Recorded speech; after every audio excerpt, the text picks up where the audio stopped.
Pwede na po. Hunter 150, mini BMW. So, mas komportable to. Hindi siya masikip. Ito gusto kong bag. Tara, tayo dito. Ito mga gusto kong bag na ano, kasi hindi ko gusto yung presyo kasi mahal. Ito.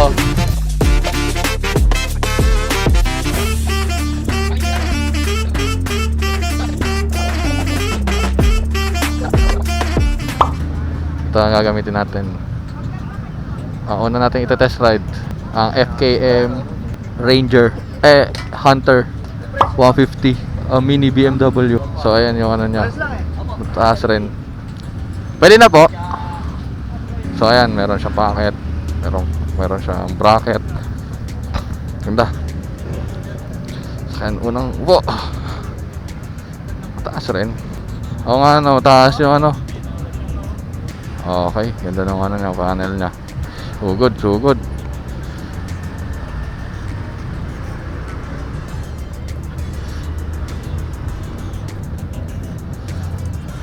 Sa taas nga, para siyang ano, ang may tutulad ko sa kanya, para siyang Kymco Dink 150, mataas yung footboard kumpara sa mga ibang normal na scooter.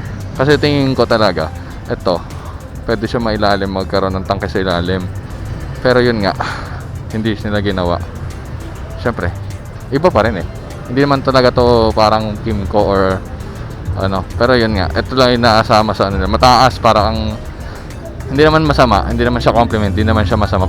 Pero parang tumatay sa inidoro. Parang nakaupo sa inidoro. Ganun yung position mo. Lalo na kung matangkad katulad ko. Taas yung tuhod. Ganyan, no. Yan. Pero maganda rin, may lakas rin. Mamaya tingnan natin sa loob. Tapos okay lang rin naman yung kamay. Okay lang yung hand position ko. Ayun lang. Medyo siguro ang sa akin lang, medyo delay. Siguro dahil 150 air cooled siya. Ito, meron pa siyang mga sabitan dito. Pwede ka pa magsabit dito. Dito. Nakikita ko lang baka kalawangin to. Ayun, nakikita ko mga ano. Meron siyang hook dito. May hook siya dito. Ito yung lagayan niya.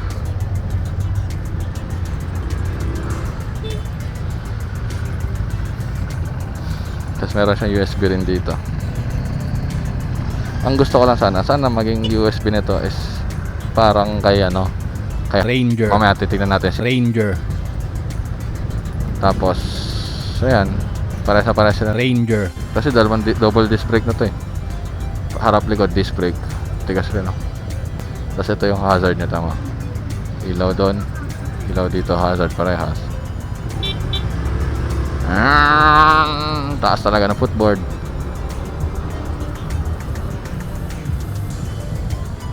Skip.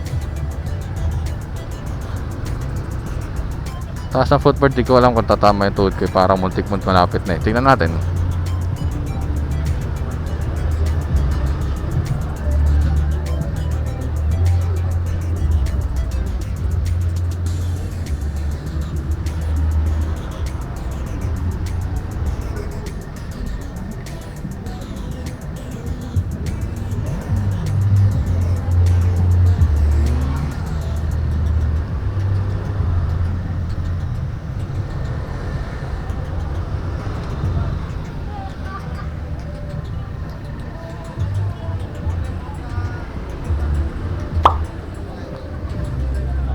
Taas lang talaga nito.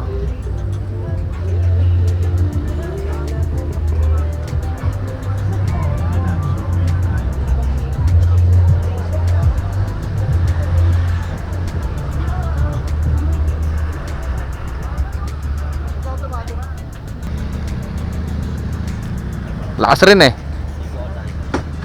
Ayaw, may patay rin siya ng ano. May kill switch, side stand kill switch rin siya. Center ko pa ba? Okay na yan. Hindi sila parehas ng USB na Hunter ni Ranger, no? May magiging parehas kaya sila sa susunod na batch? Makikita po natin sa mga darating na. Tsaka itong ano, Ganda kasi may lagayan talaga ng baso eh. Ganda talaga yung ganun eh. Ito na. Oo, ang kapatid ni Hunter, Ranger. Ang pinagkaiba nila, parang mas maganda to. Parang mas maganda talaga to. Ito, ganda nung ano nyo, USB nya may Type-C na. Tapos meron rin talaga siyang bus 1 dito. Tapos kapag binuhay mo, parehas na. Mataas to, mas mataas. Pero, ayun o, mas malayo na siya, hindi siya tatama. So, ganda rin o. Meron na rin ganito. Ganda. Ayan o.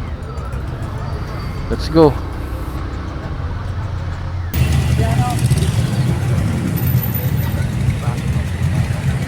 Muna, smile ka muna for the camera.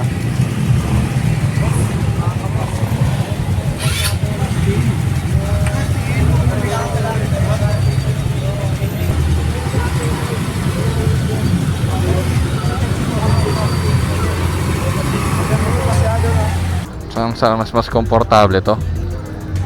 Hindi siya masikip. Pero yun nga lang yung turning radius niya. Lalabas yung siko mo.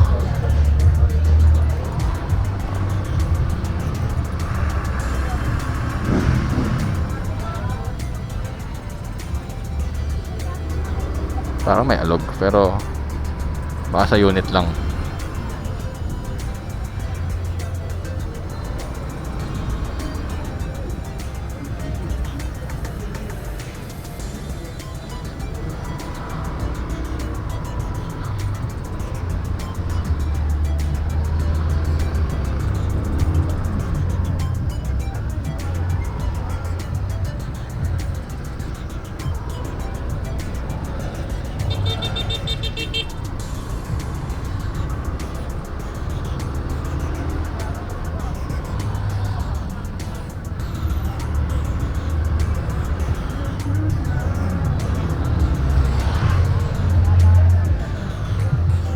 Ay, basa. Natakot yung basa na to. Wala pa naman tong ABS tsaka traction control. Mas smooth to, mas ano ko to, mas to. Maganda lang kasi talaga yung forma nun, mini BMW kasi yun eh. Pero overall, ito talaga. Mas mataas pa to. Ayun siya, parehas sila ng likuran. Ganyan rin ang likuran nito. Parehas ng tail light, parehas sa signal light. Mamaya tingnan natin yung signal light. Alam ko kasi halos parehas eh. Ito lang nakabilog, may bilog lang siya ito. Diretso square lang eh. Ngayon may nakabilog na ganun, may perimeter. Mas okay ito, mas ano. Para sa akin ah. Pero kung ano ng trip nyo. Pero kanya-kanya naman preference yan eh. Baka mas trip nyo yung ano, adult no. So, para sa naman ng presyo yun.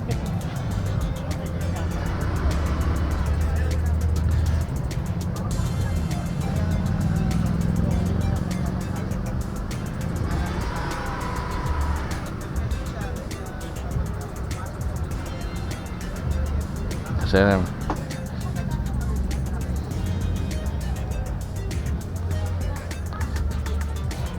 center natin magaan rin. Go. Mataob.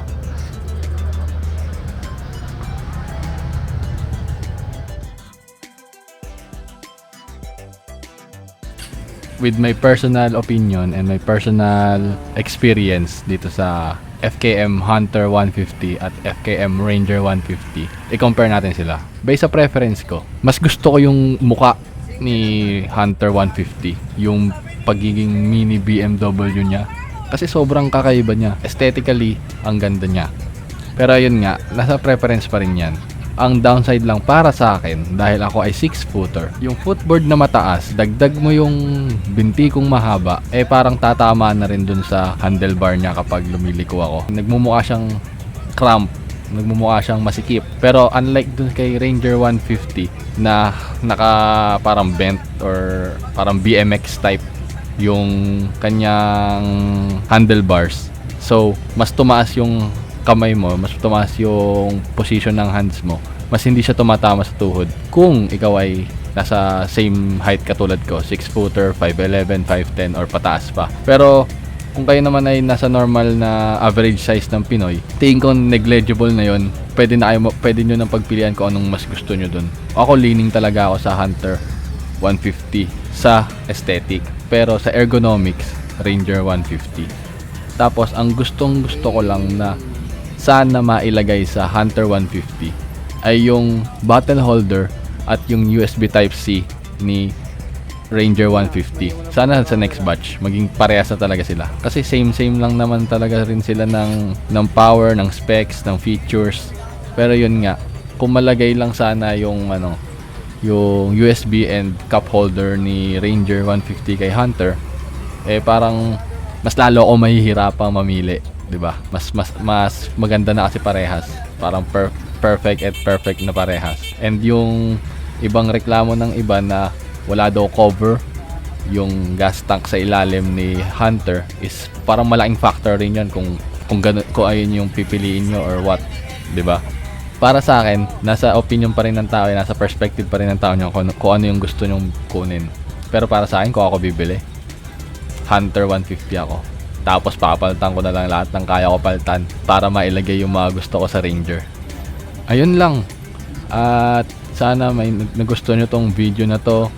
And di ko alam kung ayos ba yung ginawa ko. Sobrang parang madali lang, para lang kaming napadaan dito sa Moto Bazaar na to. And sana mabigyan pa pagkakataon makapag-test ride ng iba pa. At mas maganda pa yung maibigay ko na video. So ayun lang. Salamat sa pakikinig ng mga walang kwentang opinyon.